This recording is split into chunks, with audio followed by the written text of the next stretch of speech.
Hello, everyone, and welcome back to NCAA 2004 in the Alabama Crimson Tide Dynasty. We are here with another doozy of a game. It's been nothing but doozies this season, back to back to back. Another ranked matchup here, another top 25 matchup against the number 18 Tennessee Volunteers. Now, the last time that we played Tennessee and they were ranked was year one. And they were ranked 20th, I think, in the weeks following us beating them. I can't remember what we went into that game as, because we didn't spotlight that game. It was one of the games I simmed through, so I can't remember where they were ranked specifically when we played them, but I want to say they were closer to the top 10. They might have even been in the top 10. Or close to top 5 when we beat them. I want to say it was another pretty major marquee matchup from year number one of those just kind of miracle games that we somehow won that probably had no business winning. But we are on a miracle run of our own right now. We are currently 6-1 in the regular season. We are ranked in the top 10. Cool that we managed to get back here after losing to Georgia because, remember, we already had a shot at the top 10 and already lost. And so coming into this game with Tennessee to manage to be ranked in the top 10 again, who knows? Sky's the limit. We still clearly have an inside track maybe to get, I don't know. I don't want to inflate anyone's hopes here because we still have a lot of games to play, and this is a tough game as well that we have to somehow manage to win. And we have never lost to Tennessee in the Saban era. So last year Tennessee had a bit of a down year. They were pretty bad heading into this game last year. That's why we didn't watch it last year, and we blew them out. And then year one we actually beat them pretty handedly as well when they were good and they were ranked. So it's kind of a one-sided rivalry here. We do the Crimson Tide and the Volunteers. That we always seem to win. But Tennessee's going to start things off early with a humongous pickup here. And the defense is out of position. And it's a foot race to the end zone. And no one is going to catch them. So already just a quick play. You can see how things kind of go south here as Tennessee lobs up a deep ball here.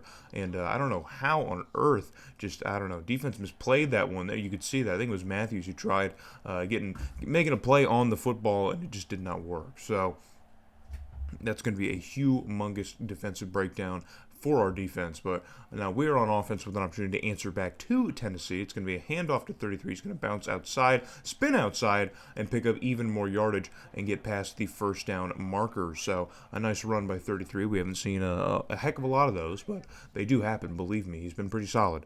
Okay, I'm going to stand behind my guy. So 1st and 10 now for the Crimson Tide. No one in the backfield. Number 12 is going to keep it himself and run with it, and he's actually going to pick up probably about 7 or 8 yards on that carry. So I will critique the running capabilities of number 12 because it doesn't happen a whole lot, and when it does happen, it's rarely stuff like that. So hopefully we see it improve a little bit here in the coming weeks. But on 2nd and 1 now, just inside the Tennessee 20, number 12 stands firm in that pocket, throws one out to the sticks, and I can't see what receiver that was. It was Jamil Spears. Who else? Of course it was Spears.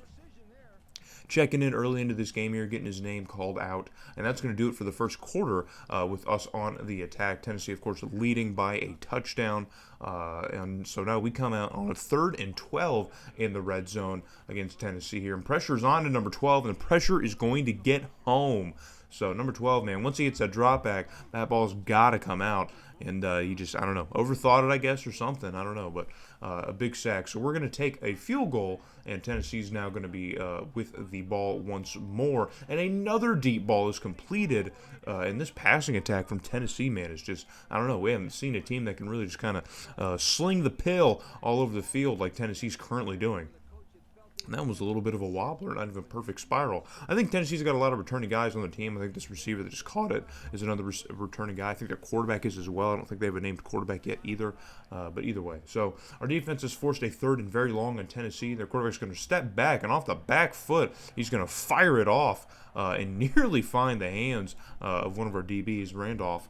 But he can't haul it in, I guess. So either way, so fast forward again because we can't do anything with the football. We're going to punt it right back to Tennessee, just about where they had it. And so just one play on 1st and 10, they're going to do what they couldn't do in the previous drive and get it inside the 5-yard line with another deep pass. And just look at that passing breakdown already. A good full day here from their quarterback as our DBs just cannot seem to lock down Tennessee's receivers. And I don't know, just ran off again, man. Just in position, just not making a play on the football. So Tennessee on first and goal is going to hand it off, and they're going to be kept out of the end zone here by just maybe an inch or so. Probably could have challenged that spot and maybe got a little bit more generous. But either way, they're going to let the time run under a minute here. On the very next play, they're going to go fullback dive, and of course they're going to get into the end zone because it's a fullback dive. It's a cheat code in this game, man. Cheat code. And so just 55 seconds left to go.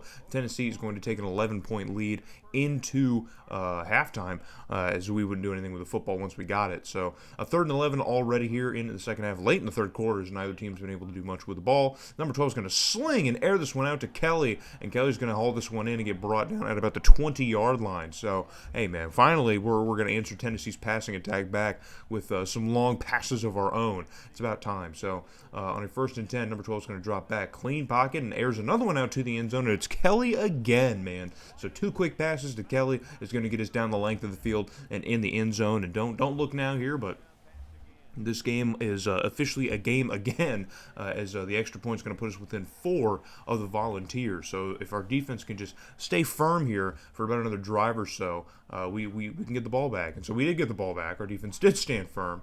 And so at number 12, airing this one out here, and he finds Jamil Spears, who just hauls that one in. So I was hoping that we could get a stop on defense, and we did, and we're already making good on what we're doing with the football. So the third quarter is going to come to a close now, holding on to that 4-point lead, but we are ready to attack. So if we could get ourselves a nice little lead here to start off the fourth quarter, man, we'd be in good positioning. So on a 2nd and goal, it's a long 2nd and goal here from about the 7 or 8. Or actually, we're outside of the 10 thanks to some negative plays here. And I don't know what on earth number 12 is trying to do.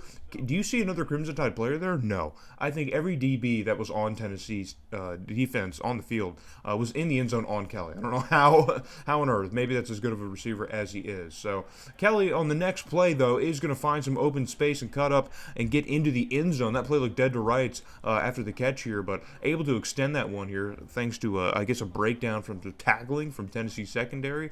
Because you see, look at that. There's 2 guys that easily could have wrapped up Kelly and brought him down, but neither of them made the play, and Kelly was able to get into the end zone. So we take a 3-point lead over Tennessee. 3 minutes left. It's already a 3rd and long, and the quarterback's going to air it out. We've seen him do it all game, and that one is hauled in. That one I'm not even gonna critique our secondary, because that was just an amazing grab and really just an amazing ball. It was just placed right in the bucket along the sideline.